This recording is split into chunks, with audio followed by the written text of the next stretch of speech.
Cab driver sir ನಾವು ಮಾತಾಡ್ತಾ ಇರೋದು. ಹಾ ಹೇಳಿ.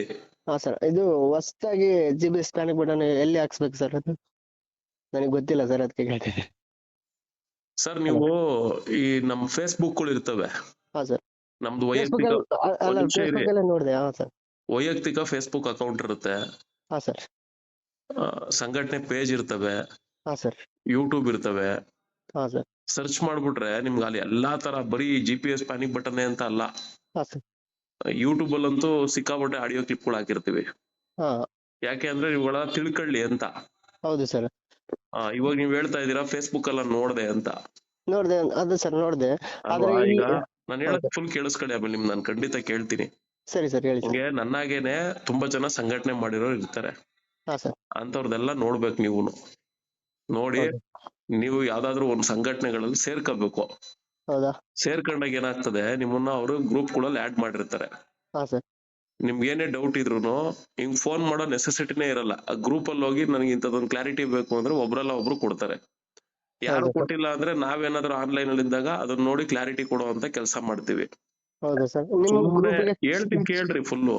ಹಾ ಸರ್, ಹೇಳಿ. ತುಂಬಾ ಜನ ಫೋನ್ ಮಾಡ್ತಾರೆ, ಸರ್ ನಾನ್ ನಿಮ್ ಫೇಸ್ಬುಕ್ ಫಾಲೋವರ್ ಸರ್, ನಿಮ್ ತುಂಬಾ ವಿಡಿಯೋಸ್ ನೋಡ್ತಾ ಇರ್ತೀವಿ ಸರ್, ಹಾ. ನೀವು ಡ್ರೈವರ್ಗೋಸ್ಕರ ಹಂಗ್ ಮಾಡ್ತೀರಾ ಸರ್, ಹಿಂಗ್ ಮಾಡ್ತೀರಾ ಸರ್, ಅವ್ರದೇ ಆದ ರೀತಿಲಿ ಅವರು ವ್ಯಾಖ್ಯಾನಗಳು ಕೊಟ್ಕೊಂಡು ಹೋಯ್ತಾರೆ. ಹೌದೌದು. ಅದ್ ಯಾವ್ದು ಅಲ್ಲ. ಇಲ್ಲಿ ನೋಡ್ರಿ, ಇದು ಸ್ವಾರ್ಥದ ಪ್ರಪಂಚ. Correct sir. ಹೌದು ಪ್ರತಿ ಸರ್. ಒಬ್ಬ ವ್ಯಕ್ತಿನೂ ಕೂಡ ಅವ್ನ್ಗೆ ಏನ್ ಅನುಕೂಲ ಆಗ್ಬೇಕು ಅಷ್ಟನ್ ಮಾತ್ರನೇ ಅವನಿಗೆ ಬೇಕಾಗಿರೋದು. ಹೌದು ಸರ್. ಬೇರೆದ್ ಯಾರಿಗೂ ಅವೆಲ್ಲ ಅವಶ್ಯಕತೆ ಇಲ್ಲ. ಯಾಕೆ ಅಂದ್ರೆ ಇದು ಸ್ವಾರ್ಥ ಹೌದು ಹೌದು ಸರ್. ಪ್ರತಿಯೊಬ್ಬರಲ್ಲೂ. ಹಂಗಂತ ಹೇಳಿ ನಾವ್ ನಿಮ್ಗೋಸ್ಕರ ಇದೀವಿ, ನೀವು ನಮ್ಗೋಸ್ಕರ ಇದೀರಾ, ನಾವ್ ನಿಮ್ಗೋಸ್ಕರ ಜೀವ ತೆಗೆದು ಬಿಡ್ತೀವಿ, ನಿಮ್ ಬಿಟ್ರೆ ನಮ್ಗೆ ಯಾರು ಇಲ್ಲ, ಅವೆಲ್ಲ ಖಾಲಿ ಡೈಲಾಗ್ಗಳಷ್ಟೇ. ಹೌದು ಸರ್. ಅದರ್ವೈಸ್ ಪ್ರತಿಯೊಬ್ಬರನ್ನಲ್ಲೂ ಕೂಡ ನನ್ನಲ್ಲೂ ಸ್ವಾರ್ಥ ಇರ್ತದೆ, ನಿಮ್ಮಲ್ಲೂ ಸ್ವಾರ್ಥ ಇರ್ತದೆ. ಹೌದು ಸರ್. ಸ್ವಾರ್ಥ ಇಲ್ದಿರುವಂತದ್ದು ಏನಾದ್ರು ಒಂದ್ ಜೀವ ಐತೆ ಅಂದ್ರೆ ಅದು ಭಗವಂತ ಮಾತ್ರ. ಕರೆಕ್ಟ್ ಸರ್, ಅದು ಕರೆಕ್ಟ್. ಎಲ್ಲಾ ಇವನ್ ಸೊಳ್ಳೆನೂ ಕೂಡ ಸ್ವಾರ್ಥಿನೇ. ರಕ್ತ ಮನುಷ್ಯನ್ ರಕ್ತ ಇರ್ಬೇಕು ಅಂತಾನೆ ಬರೋದು, ಹೌದೌದು. ಅಲ್ವಾ? ಎಲ್ಲ ಹೊಟ್ಟೆ ಪಾಡ್ಗೋಸ್ಕರನೇ ಆ ಸ್ವಾರ್ಥ ತುಂಬಿರೋದು. ಹಾ ಸರ್. ಹಾಗಾಗಿ ನೀವು ನಿಮ್ ಸ್ವಾರ್ಥಕ್ಕಾದ್ರೂ ಸರಿ ಯಾವ್ದಾದ್ರು ಒಂದ್ ಸಂಘಟನೆಗಳಲ್ಲಿ ಇರ್ಬೇಕು. ಬರೀ GPS ಪ್ಯಾನಿಕ್ ಬಟನ್ನೇ ಅಲ್ಲ. ಹಾ ಸರ್. ಒಂದ್ ಗಾಡಿ ಏನೋ ಪ್ರಾಬ್ಲಮ್ ಆಯ್ತಾ, ಇಲ್ಲ ನಿಮ್ಗೆ ಏನೋ ಪ್ರಾಬ್ಲಮ್ ಆಯ್ತಾ, ಹಾ ಸರ್. ಹೌದು ನಿಮ್ಗೆ ಸರ್. ಅಟ್ಲೀಸ್ಟ್ ಮಾರ್ಗದರ್ಶನ ಕೊಡೋ ಅಂತ ರೀತಿಲಾದ್ರೂ ಇರ್ಬೇಕಲ್ವಾ? ಹೌದೌದು ಸರ್. ಹೌದು. ಈಗ GPS ಪ್ಯಾನಿಕ್ ಬಟನ್ ಎಲ್ಲಿ ಹಾಕ್ಸ್ಬೇಕು ಅಂತ ನೀವು ಕೇಳ್ತಾ ಇದೀರಾ. ಹೌದು ಸರ್. ನೋಡ್ರಿ, ನಾನು ನಿನ್ನೆ ಲೈವ್ ನೀವು ನೋಡಿದಿರೋ ಏನೋ ಗೊತ್ತಿಲ್ಲ. ಅದೇ ಅದೇ ನಿನ್ನೆ ಲೈವ್ ಅಲ್ಲಿ ಹಾಕಿದ್ರಲ್ಲ ನೋಡಿ, ಸರ್. ಅದರಲ್ಲಿ 12 ಸಂಸ್ಥೆಯವರಿಗೆ ಟೆಂಡರ್ ಕೊಟ್ಟಿದ್ದಾರೆ. ಹೌದು. ಈಗ 12 ಸಂಸ್ಥೆಯಲ್ಲಿ ಮೊನ್ನೆ ಯಾರೋ ಒಬ್ರು ಹಿಂಗ್ ನಿಮ್ಮಾಗೆ ಒಬ್ರು ಫೋನ್ ಮಾಡಿದ್ರು, ಸರ್ ಹಿಂಗೆ 2 ವರ್ಷದ ಹಿಂದೆ ನಾನು ಈ ಒಂದು ಕಂಪ್ನಿದು 12 ಸಂಸ್ಥೆಯಲ್ಲಿ ಯಾವ್ದೋ ಒಂದ್ ಸಂಸ್ಥೆ ಹೆಸರು ಹೇಳಿದ್ರು. ಹಾ. ಆ ಸಂಸ್ಥೆದು GPS ಹಾಕ್ಸ್ಕೊಂಡಿದ್ದೆ, ಹಾ ಸರ್. 15-16 ಸಾವಿರ ಕೊಟ್ಟು. ಹಾ. ಈಗ 2 ವರ್ಷ ಬಿಟ್ಕೊಂಡು ಮಾಮೂಲಿ 2 ವರ್ಷಕ್ಕೊಂದ್ಸಲಿ 1 ವರ್ಷಕ್ಕೊಂದ್ಸಲಿ ಗಾಡಿಗಳು ಎಪ್ಸಿಗೆ ಹೋಗ್ತವೆ. ಹೌದು. ಆ 2 ವರ್ಷಕ್ಕೆ ಹೋಗವ್ರೆ, ಅವ್ರು ಇದ್ಕೊಂಡು ಇದು ಕಂಪ್ನಿ ಕ್ಲೋಸ್ ಆಗೋಗಿದೆ, ಹಾ. ಇದು ಆಕ್ಟಿವ್ ಆಗಿಲ್ಲ. ಓ.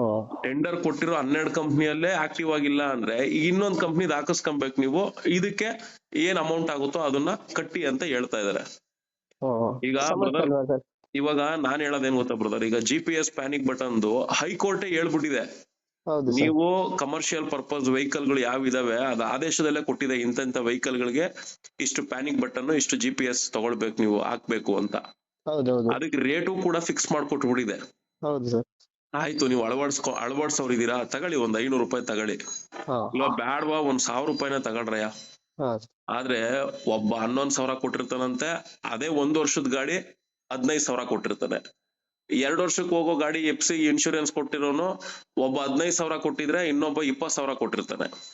ಇವನ್ ನಾವೇನೆ ನೋಡಿ, ಈಗ ನಮ್ದು ರೀಸೆಂಟ್ಲಿ ಒಂದು ಹೊಸ ಕಾರ್ಗೆ 16,000 ರೂಪಾಯಿ ಶೋರೂಮ್ ಅಲ್ಲಿ, ನನಗ್ ಗೊತ್ತು ಅದು ಏನ್ ಪಿನ್ ಟು ಪಿನ್ ಗೊತ್ತು. ಹಾ ಸರ್. ಶೋರೂಮ್ ಅವ್ರಿಗೆ ನಾನೇ ಹೇಳ್ದೆ, ಇದು ತುಂಬಾ ಹೆವಿ, ಆಕ್ಚುಲಿ ಇರೋದೇ ಇದು 9,000 ರೂಪಾಯಿ ಒಳಗಡೆ ಹಾ ಸರ್. ಅಂತ ಹೇಳ್ದೆ. ಅವ್ರೆಲ್ಲ ವಿವರಣೆ ಕೊಟ್ಟು ಹೇಳಿದ್ರು, ನನ್ಗೆ ಪಿಕ್ಚರ್ ಅರ್ಥ ಆಯ್ತು. ಹಾ. ಹಂಗೆ ವಿಧಿ ಇಲ್ಲ. ಇವಾಗ ಗಾಡಿ ತಗೊಂಡಿದೀವಿ ಅಂದ್ಮೇಲೆ ಈಗ ಗಾಡಿ ಮೇಲೆ ಲೋನ್ ಇರ್ತದೆ, EMI ಕಟ್ಟಬೇಕು ಅಂದ್ರೆ ಗಾಡಿ FC ಆಗ್ಬೇಕು. ಹೌದು. FC ಆದ್ರೇನೆ ನೆಕ್ಸ್ಟ್ ಎಲ್ಲ ಕೆಲಸ ಆಗೋದು. ಹೌದು ಸರ್. ಹಂಗೆ ಆನ್ ರೋಡ್ ಅಲ್ಲಿ ಇವಾಗ ರನ್ ಆಗ್ತಿರುವಂತ ಗಾಡಿಗಳ್ನು ನಾವು FC ಮಾಡ್ದೇನೆ ಗಾಡಿ ಓಡಿಸ್ತಾ ಇದ್ರೆ ಏನಾದ್ರು ಹೆಚ್ಚು ಕಡಿಮೆ ಆದ್ರೆ ಇನ್ಶೂರೆನ್ಸ್ ಕ್ಲೈಮ್ ಆಗಲ್ಲ. ಕ್ಲೈಮ್ ಆಗಲ್ಲ, ನಮಗೆ ತೊಂದ್ರೆ ಹಂಗಿದ್ಮೇಲೆ ಆಗಲ್ಲ. ನಾವು FC ಮಾಡಿಸ್ಲೇಬೇಕು. ಹೌದು ಸರ್. ಹಂಗಿದ್ದಾಗ ಇವಾಗ ನೀವೇನ್ ಮಾಡ್ತೀರಾ, ಎಲ್ಲಿ ಕಮ್ಮಿಗ್ ಸಿಗುತ್ತೋ ಅಂತ ನೋಡ್ತಾ ಇದೀರಾ. ಹೌದು ಸರ್. ಬ್ರದರ್, ಇಲ್ಲಿ ಎಲ್ಲೂ ಕಮ್ಮಿಗ್ ಸಿಗ್ತಾ ಇಲ್ಲ. ಒಂದ್ ಹೇಳ್ತೀನಿ ಕೇಳಿ, ಸ್ಟಾರ್ಟಿಂಗ್ ಅಲ್ಲಿ GPS ಪ್ಯಾನಿಕ್ ಬಟನ್ ಬಂದಾಗ ನಾವೇ ನಮ್ ಡ್ರೈವರ್ಗಳಿಗೆ ಅನುಕೂಲ ಆಗ್ಲಿ ಅಂತ ಹೇಳಿ ನಾವ್ ಎಲ್ಲಿ ಹಾಕಿಸ್ಕೊಂಡಿದ್ದೋ ಅಂತವ್ರ ಕಾಂಟ್ಯಾಕ್ಟ್ ನಂಬರ್ ತಗೊಂಡು ನಾವ್ ರೆಫರ್ ಮಾಡ್ತಾ ಇದ್ದೋ ಡ್ರೈವರ್ಗಳಿಗೆ, ಇಂತ ಕಡೆ ಹೋಗಿ ಹಾಕ್ಸ್ಕೊಳ್ಳಿ ಅಂತ. ಹಾ ಸರ್. ಆಗ್ಲೂ ಕೂಡ ಇವಾಗ ಹೆಂಗ್ ಹಣ ಇಸ್ಕೊಂತಿದ್ರೆ ಅವಾಗ್ಲೂ ಹಂಗೆ ಇಸ್ಕೊಂತಾ ಇದ್ದಿದ್ದು. ಹಾ ಈ ಯಾವ್ದೋ ಇನ್ನೊಂದು ಸಂಘಟನೆಯವ್ರು ಏನ್ ಮಾಡಿದ್ರು, ಹೋಗಿ ಹೈಕೋರ್ಟ್ ಅಲ್ಲಿ ಕೇಸ್ ಹಾಕಿದ್ರು. ಹಾ ಕೇಸ್ ಹಾಕಿದ್ಮೇಲೆ ನ್ಯಾಯಾಧೀಶರು ಏನಂತ ಹೇಳಿದ್ರು, ಇದ್ರಲ್ಲಿ ಟ್ರಾನ್ಸ್ಪೋರ್ಟ್ ಡಿಪಾರ್ಟ್ಮೆಂಟ್ ನ ಕಮಿಷನರ್ನೇ ಅಧ್ಯಕ್ಷರ ತರ ಮಾಡಿ, ಹಾ ನಾನ್ ನಿನ್ನೆ ಲೈವ್ ಅಲ್ಲಿ ಅದನ್ನೇ ಹೇಳಿದ್ದು, ಅಧ್ಯಕ್ಷ ತರ ಮಾಡಿ ಇಷ್ಟೇ ರೇಟ್ ಅಲ್ಲೇ ಇದು ಫಿಕ್ಸ್ ಆಗ್ಬೇಕು, ಈ ರೇಟ್ ಅಲ್ಲೇ ಈ ನಿಗದಿಪಡಿಸಿರೋ ದರದಲ್ಲೇ ತಗೊಳ್ಬೇಕು ಅಂತ ಹೇಳಿದ್ದಾರೆ. ಹಾ ಆಯ್ತು, ಇನ್ನೂ 500 ರೂಪಾಯಿ ಅಕ್ಷರ ತಗೊಳ್ಳಿ ಗುರು, ನಮ್ಗೇನ್ ಬೇಜಾರಿಲ್ಲ ಹೌದು ಸರ್. ಅಲ್ವಾ. ಈಗ ಆ ರೇಟ್ ಅಲ್ಲಿ ಇಲ್ಲ, ಆ ಎಲ್ಲ ಏನ್ ಮಾಡ್ತಾ ಇದಾರೆ ನೀವೇ ನೋಡಿ, ಮೊನ್ನೆ ಕಾಮೆಂಟ್ಸ್ ಗಳು ಹೆಂಗಂಗ್ ಹಾಕವ್ರೆ, ಒಬ್ರು ಮನ್ಸಕ್ ಬಂದಂಗ್ ಒಬ್ಬೊಬ್ರು ಒಂದೊಂದ್ ರೇಟ್ ಗಳು ಹಾಕವ್ರೆ. ಹೌದು ಸರ್. ಮತ್ತೆ ಅಲ್ಲಿ ಈ ದುಡ್ಡು ಇದೊಂದಾಯ್ತಾ, ಇದು ಹಾಕ್ಸ್ಕೊಂಡಿದ್ ಜೊತೆಗೆ ಹಾ ಯಾವ ವರ್ಕ್ ಆಗ್ತಾ ಇಲ್ಲ. ವರ್ಕ್ ಅಂದ್ರೆ ಏನು, ಅಲ್ಲಿ ಬಟನ್ ಒತ್ತಿದ್ರೆ ಲೈಟ್ ಬರೋದು, ಸೌಂಡ್ ಬರೋದು ಇವು ಆಗ್ತವೆ. ಹಾ ಆದ್ರೆ 24x7 ಕಾಲ್ ಸೆಂಟ್ರು ಯಾರಾದ್ರೂ ಅದನ್ನ ಒತ್ತಿದ ಅದಕ್ಕೆ ಸ್ಪಂದಿಸೋ ಅಂತ ವ್ಯವಸ್ಥೆ ಮಾಡಿದಾರಲ್ಲ, ಹಾ ಅದ್ ಯಾವ್ದು ಕೂಡ ಚಾಲ್ತಿಲಿಲ್ಲ. ಹೌದಾ ಸರ್. ಇದ್ ಯಾವ್ದು ಚಾಲ್ತಿಲಿಲ್ಲ ಅಂದ್ಮೇಲೆ ಅಲ್ಲಿ ಎಫ್ಸಿ ಮಾಡೋ ಇನ್ಸ್ಪೆಕ್ಟ್ರು ಅದ್ ಹೆಂಗ್ ಇದನ್ನ ಎಫ್ಸಿ ಮಾಡ್ತಾ ಇದ್ದಾನೆ. ಹಾ ಅಲ್ಲಿ ಎಫ್ಸಿ ಮಾಡೋನ್ಗೂ ಕೂಡ ನೀವು ಬ್ರೋಕರ್ ಥ್ರೂ ಹೋಗಿರ್ತಿರಲ್ಲ, ಅವ್ನು ಇನ್ಸ್ಪೆಕ್ಟರ್ ಬೇರೆ 1000 ರೂಪಾಯಿ ಲಂಚ ಕೊಡ್ಬೇಕು. ಹೌದು ಸರ್, ಕೊಡ್ಬೇಕು. ನೋಡಿ ಇದೆಲ್ಲ ನಿಮ್ಗ್ ಗೊತ್ತಿದೆ. ಈಗ ಇದ್ರ ವಿರುದ್ಧ ಹೋಗಿ ನಾವು ಯಾರ ಹತ್ರ ಹೋಗಿ ಕೇಳ್ಬೋದು, ಒಂದು ಟ್ರಾನ್ಸ್ಪೋರ್ಟ್ ಮಿನಿಸ್ಟರ್ ಹತ್ರ ಕೇಳ್ಬೋದು, ಇಲ್ಲ ಟ್ರಾನ್ಸ್ಪೋರ್ಟ್ ಕಮಿಷನರ್ ಹತ್ರ ಕೇಳ್ಬೋದು. ನಾವ್ ಇಬ್ರ ಹತ್ರನು ಕೂಡ ನಾನು ಆಲ್ರೆಡಿ ಇದ್ರ ಬಗ್ಗೆ ಕೇಳ್ಬಿಟ್ಟಿದೀವಿ. ಅವ್ರು ಇದ್ರಲ್ಲಿ ಅಣ್ಣಂದ್ರುಗಳು ಇದ್ರಲ್ಲಿ ಅವ್ರ ಜೊತೆ ಎಲ್ಲ ತುಂಬಾ ಅನುಕೂಲವಾಗಿ ಚೆನ್ನಾಗಿದ್ದಾರೆ. ಈಗ ಅವ್ರ ಜೊತೆ ಎಲ್ಲ ಬಾಂಡಿಂಗ್ ಇದ್ಮೇಲೆ ಅವರಿಂದ ನಮ್ಗೆ ನ್ಯಾಯ ಸಿಗುತ್ತೆ ಅನ್ನೋ ನಿರೀಕ್ಷೆ ಇಟ್ಕೊಳ್ಳೋದು ನಾವು ಮುಟ್ಟಾಡ್ರಾಗ್ತೀವಿ. ನಾವ್ ಏನ್ ಮಾಡ್ಬೇಕು, ಇವಾಗ ಹಳೆ ಲಾಯರ್ ಏನು ಅದ್ರ ಕೇಸ್ ನಂಬರ್ ಇಟ್ಕೊಂಡು ಮೂವ್ ಮಾಡಿದಾರೆ, ಅದಾದ್ಮೇಲೂ ಏನ್ ಆದೇಶ ಬಂದಿದೆ, ಆದೇಶ ಬಂದ್ಮೇಲೂ ಕೂಡ ಇಲ್ಲಿ ಏನೇನ್ ಬೆಳವಣಿಗೆ ಆಗಿದೆ ಇದನ್ನೆಲ್ಲ ನೋಡ್ಕೊಂಡು ನಾವು ಮತ್ತೆ ಕೇಸ್ ಹಾಕಿದ್ರೆ ಹೈಕೋರ್ಟ್ ಅವಾಗ ಇವ್ರು ಚೀಮಾರಿ ಆಗ್ತದೆ. ಯಾರ್ಯಾರು ಎಷ್ಟೆಷ್ಟು ದುಡ್ಡು ಇಸ್ಕೊಂಡಿದಾರೋ ಆ ಕಂಪ್ನಿಗಳು ರೀಫಂಡ್ ಮಾಡ್ಕೊಡೋ ರೀತಿಲೆಲ್ಲ ಆಗ್ಲಿ, 24x7 ಕಾರ್ಯನಿರ್ವಹಣೆ ಆಗೋ ಅಂತ ರೀತಿಲಿ ಮಾಡ್ಲಿ.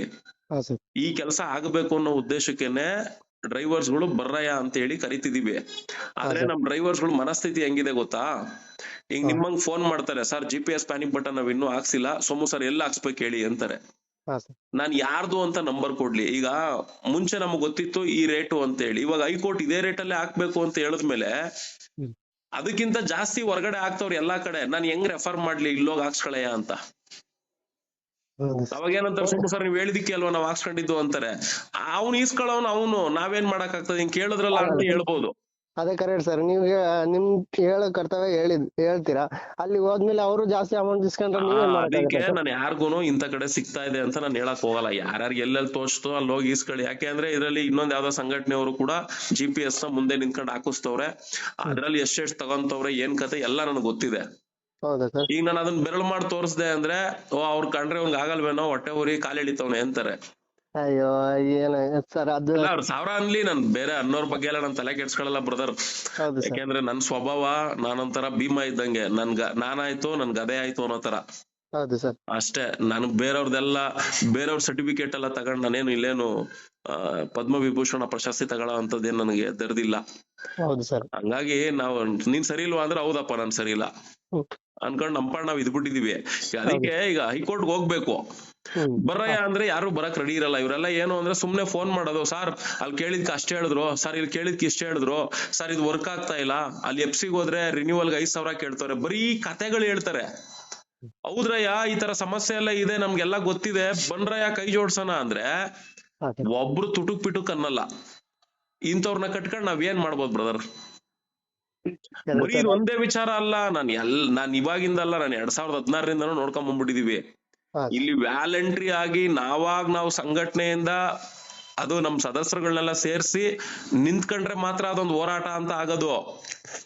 ಇರಪ್ಪ ಅವ್ರೆಲ್ಲ ಸಮಸ್ಯೆಲ್ಲವ್ರೆ, ಸಮಸ್ಯೆ ಅಂತ ಹೇಳ್ತವ್ರೆ, ಇವ್ರನ್ನೆಲ್ಲ ಸೇರ್ಸ್ಕೊಂಡೊಂದು ನ್ಯಾಯ ತೆಗಿಯೋಣ ಅಂತ ಹೋದ್ರೆ ಅವ್ರು ಯಾರು ಬರೋದೇ ಇಲ್ಲ. ಇದು ನಾನು ಇವಾಗಿಂದಲ್ಲ 2016ರಿಂದನೂ ನೋಡ್ಬಿಟ್ಟಿದೀನಿ. ಅದಕ್ಕೆ ಇವಾಗ ಹೆಂಗ್ ಡಿಪೆಂಡ್ ಆಗ್ಬಿಟ್ಟಿದೀವಿ ಅಂದ್ರೆ ಇಷ್ಟೇ, ನಿನಗ್ ಪ್ರಾಬ್ಲಮ್ಮಾ, ನಿನ್ ತರ ಪ್ರಾಬ್ಲಮ್ ಎಲ್ರಿಗೂ ಐತೆ ತಾನೆ, ನೀವೆಲ್ಲ ಬರ್ರಯ್ಯ ಹೋರಾಟ ಮಾಡ್ತೀವಿ. ನೀವ್ ಯಾರು ಬರಲ್ವಾ, ನಿಮ್ಗೆ ಬೇಡದೇ ಇರೋದ್ ನಮ್ಗೆ ಅವಶ್ಯಕತೆ ಇಲ್ಲ. ನೀವ್ ಹೆಂಗ್ ಗಾಳಿಲ್ ಗುಂಡೊಡಿಯೋ ತರ ಮಾತಾಡ್ಬಿಟ್ಟು ಸುಮ್ನ ಆಯ್ತೀರಾ, ಹಂಗ್ ನಾವು ಗಾಳಿಲ್ ಗುಂಡೊಡಿಯೋ ತರ ಹೇಳ್ಬಿಟ್ಟು ಸುಮ್ನ ಆಯ್ತಾ ಇದೀವಿ. ಕರೆಕ್ಟ್ ಸರ್, ಅದೇನು, ಯಾಕಂದ್ರೆ ಬೆಂಬಲ ಇಲ್ಲ ಅಂದ್ರೆ ಏನು ಆಗಲ್ಲ ಸರ್. ಬೆಂಬಲ ಯಾರಿಗೋಸ್ಕರ? ಈ ವ್ಯವಸ್ಥೆ ಸರಿಪಡಿಸ್ಬೇಕು. ಇದನ್ನ ಸರಿಪಡಿಸ್ತಾ ಹೋದ್ರೆ ಏನಾಗ್ತದೆ, ಇದು ಹಂಗೆ ಸಾಕ್ತಾ ಇರ್ತದೆ. ಈಗ ನೋಡಿ 3M ಸ್ಟಿಕ್ಕರ್ ಹಾಕಂಗೆ ಇಲ್ಲ ನಮ್ ಎಲ್ಲೋ ಬೋರ್ಡ್ ಕಾರ್ಗಳಿಗೆ. ಸ್ಟೇಟ್ ಗೌರ್ಮೆಂಟ್ ಸೆಂಟ್ರಲ್ ಗೌರ್ಮೆಂಟ್ ಎರಡರದ್ದು ಆದೇಶದ ಕಾಪಿ ನನ್ನ ಹತ್ರ ಇದೆ. ಹಾ ಇದ್ರ ಬಗ್ಗೆ ಯಾರು ಮಾತಾಡಕ್ ರೆಡಿ ಇಲ್ಲ. ನಾವು ಮಾತಾಡಿದ್ರೆ ಕೈ ಜೋಡ್ಸಕ್ ರೆಡಿ ಇಲ್ಲ ಡ್ರೈವರ್ಸ್ಗಳು. ಹಂಗಿದ್ಮೇಲೆ ನಿಮ್ ಮನೆ ಬರ ಕರ್ಮ ಅನುಭವಿಸ್ಕೊಟ್ರಿ ಕೊಡ್ರಿ ನಮ್ಗೇನಂತ ಅನ್ಕೊಂಡ್ ಸುಮ್ನೆ ಆಗ್ತಿವಿ. ಅದ್ ಬ್ರದರ್ ಈಗ ಅದಕ್ಕೆ ನಾವೇನ್ ಡಿಸೈಡ್ ಆಗಿದ್ದೀನಿ, ಸಮಸ್ಯೆ ಅನ್ಕೊಂಡ್ ನನಗ್ ಫೋನ್ ಮಾಡ್ತಾರ, ಹಣ ಬಂದ್ ಸಂಘಟನೆಗೆ ಸೇರ್ಕೋ, ಹೌದು ಸರ್. ಗ್ರೂಪ್ ಅಲ್ಲಿ ಅಪ್ಡೇಟ್ ಕೊಡು, ನಿನ್ ಸಮಸ್ಯೆ ಅದೇನೇ ಇರ್ಲಿ ಹೌದು ಸಾಲ್ವ್ ಮಾಡಿಸ್ಕೊಡೋ ಜವಾಬ್ದಾರಿ ನಂದು. ಇಲ್ವಾ ನಿನ್ಗೆ ಯಾರು ಮಾಡ್ಕೊಡ್ತಾರೆ ಹಣ, ನೀನ್ ಅವ್ರ ಹತ್ರಕ್ಕೆ ಹೋಗು, ಸಾಲ್ವ್ ಮಾಡಿಸ್ಕೋ, ಅವನ್ಗೆ ಜೈಕಾರ ಹಾಕೊಂಡ್ ನೆಮ್ಮದಿಗೆ ಇದ್ಬಿಡಪ್ಪ ಅಂದ್ಬಿಟ್ಟು ಸುಮ್ನ ಆಗ್ಬಿಡ್ತೀವಿ. ಸರಿ ಸರ್, ನೀವ್ ಹೇಳಿದ ಅರ್ಥ ಆಯ್ತು ಸರ್. ಇದು ಗ್ರೂಪ್ಗೆ ಆಡ್ ಆಗ್ಬೇಕಂದ್ರೆ ಎಲ್ಲಿ ಬರ್ಬೇಕು ಸರ್? ಏನಿಲ್ಲ ಅಣ್ಣ, ಈಗೆಲ್ಲ ಪ್ರಪಂಚ ಟೆಕ್ನಾಲಜಿ ಮುಂದುವರೆದ್ಬಿಟ್ಟೆ, ಸಂಘಟನೆ ಹೆಸರು ಮ್ಯಾಪ್ ಅಲ್ಲಿ ಹಾಕ್ಬಿಟ್ರೆ ಸಾಕು, ಅಲ್ಲೇ ಬಂದ್ಬಿಡ್ತವೆ. ಹೌದಾ ಸರ್? ಸರಿ ಸರ್, ಅದು ID ಮಾಡಿಸ್ಕೊಳಕ್ಕೆ ಸರ್? ಅದಕ್ಕೆ ಅಣ್ಣ ಈಗ ನೀವು ಡ್ರೈವರ್ ಅನ್ನೋದಕ್ಕೆ ಏನಣ್ಣ ದಾಖಲೆ? ಏನ್ ಕಳಿಸಿ ಸರ್? DL ಅಲ್ಲ ಕಳಿಸಿ. ಅಷ್ಟೇ, DL ತಾನೇ ನೀವು ಡ್ರೈವರ್ ಅನ್ನೋದಕ್ಕೆ ದಾಖಲೆ. ಹೌದು ಸರ್. ಇನ್ನೇನಿರುತ್ತೆ, ನೀನ್ ಕರ್ನಾಟಕದಲ್ಲಿ ವಾಸ ಇದೆಯಾ ಅಂದ್ರೆ ಏನ್ ಪ್ರೂಫ್ ಇರುತ್ತೆ? ID proof, Aadhaar card. ಸಾಕಣ, ಅದೊಂದ್ ಜೆರಾಕ್ಸು ಇದೊಂದ್ ಜೆರಾಕ್ಸು, ಇನ್ ID ಕಾರ್ಡ್ ಮೇಲೆ ಒಂದ್ ಫೋಟೋ ಬರ್ಬೇಕಲ್ವೇನಣ್ಣ? ಹೌದು ಸರ್. 2 ಫೋಟೋ ಕೊಟ್ರೆ ಇದಕ್ಕಿಂತ ಇನ್ನೇನ್ ಡಾಕ್ಯುಮೆಂಟ್ ತಗೊಳ್ಳೋಣ? ಅದೇ ಸರ್, ಎಲ್ಲಿಗೆ ಸಬ್ಮಿಟ್ ಮಾಡ್ಬೇಕಂತ? ಈಗ ಹೇಳದ್ನಲ್ಲ, ಗೂಗಲ್ ಮ್ಯಾಪ್ ಅಲ್ಲಿ ಸಂಘಟನೆ ಹೆಸರು ಹಾಕ್ರೆ ಬರುತ್ತೆ, ಅಲ್ಲಿ ಬಂದ್ ಕೊಟ್ರೆ ಆಯ್ತು. ಸರಿ ಸರ್, ಆಯ್ತು. ನನಗೆ ಮಸ್ಟ್ ಅಂಡ್ ಶುಡ್ ಹೇಳ್ಬಿಡ್ತೀನಿ, ನೀವು ಟೆಲಿಗ್ರಾಮ್ ಬಳಸ್ತೀವಿ ಅಂದ್ರೆ ಮಾತ್ರ ಬನ್ನಿ. ಇಲ್ಲ ಸರ್ ನಂಗೆ ಟೆಲಿಗ್ರಾಮ್ ಗೊತ್ತಿಲ್ಲ, ಅದ್ ಹೆಂಗ್ ಬಳಸೋದು ನಂಗೆ ಗೊತ್ತಿಲ್ಲ ಅಂದ್ರೆ ಬರಕ್ಕೆ ಹೋಗ್ಬೇಡ್ರಣ, ನನ್ಗೆ ಅವಶ್ಯಕತೆ ಇಲ್ಲ. ಯೂಸ್ ಮಾಡಕ್ ಬರ್ಲಿಲ್ಲ ಅಂದ್ರೆ ಯೂಸ್ ಮಾಡ್ಕೊಂತೀವಿ. ಇಲ್ಲ, ಹೌದು ಕಲಿಬೇಕು, ಅದೇನ್ ಬ್ರಹ್ಮವಿದ್ಯೆನ, ಬೇರೆದ್ನೆಲ್ಲ ಮಾಡ್ತಾರೆ. ಹೌದು ಸರ್, ಎಲ್ಲ 4-5 ಆಪ್ ಇದಾವೆ, ಅವನೇ ಡ್ಯೂಟಿ ಮಾಡ್ಬೇಕಂದ್ರೆ ಅವನೇ ಯೂಸ್ ಮಾಡ್ತೀವಿ ಅಂತ ಬಳಸ್ಬೇಕು, ಅದಿದ್ರೇನೆ ಅದಕ್ಕೆ ಬೆಲೆ. ಹೌದು, ಹಂಗೆ ಅಷ್ಟಾಗಿ ನಾವ್ ಹೇಳಿದೀವಿ. ಆಮೇಲೆ ನಮ್ಗೆ ಇದ್ರಲ್ಲೇ ಎಲ್ರನ್ನೂ ಸೇರ್ಸ್ಕೊಂಡ್ ನಾನೇನೋ ಮಾಡ್ಬೇಕು ಅಂತ ನನ್ಗೆ ಉದ್ದೇಶನೂ ಇಲ್ಲ. ಇಲ್ಲ ಸರ್, ನೋಡಿದ್ವಲ್ಲ ನನ್ಗೆ ಅದ್ರ ಅವಶ್ಯಕತೆ ಇಲ್ಲ. ಯಾಕೆಂದ್ರೆ ಪಾಪ ನಾನು ಸುಳ್ಳು ಹೇಳೋದಲ್ಲ, ನನ್ ಯಾವತ್ತೋ ಡ್ರೈವರ್ ಬೆಳೆಸ್ ಬಿಟ್ಬಿಡೋರೆ, ನಮ್ಗೆ ಅದನ್ನ ಉಳಿಸ್ಕೊಂಡು ಹೋದ್ರೆ ಸಾಕು. ಹೌದು ಸರ್. ನನ್ ಯಾರ್ ಸರ್ಟಿಫಿಕೇಟ್ ತಗೊಂಡು ಯಾರು ಏನೋ ಒಂದು ನನ್ಗೆ ಏನ್ ಆಗ್ಬೇಕಾಗಿಲ್ಲ ಅಂತ, ನಾನಾಯ್ತು ನಮ್ ಕೆಲ್ಸ ಆಯ್ತು ಅನ್ಕೊಂಡ್ ಇದೀವಿ. ಹೌದು ಸರ್. ಸಮಸ್ಯೆ ಅಂತ ಬಂದ್ರೆ ಬಲ್ಕ್ ಆಗಿ ಬರ್ರಪ್ಪ, ಹೋರಾಟ ಮಾಡ್ತೀವಿ. ನೀವ್ ಯಾರು ಬರ್ಲಿಲ್ವಾ, ನಾವು ಏನು ಮಾಡಕ್ ಆಗಲ್ಲ. ಹೌದು ಸರ್. ಸರಿ, ಓಕೆ ಸರ್. ಅದು ಇವಾಗ ಗೊತ್ತಾಯ್ತಾ ಎಲ್ಲ ಹಾಕ್ಸ್ಕೊಂಬೇಕು GPS ಪ್ಯಾನಿಕ್ ಬಟನ್ ಅಂತ?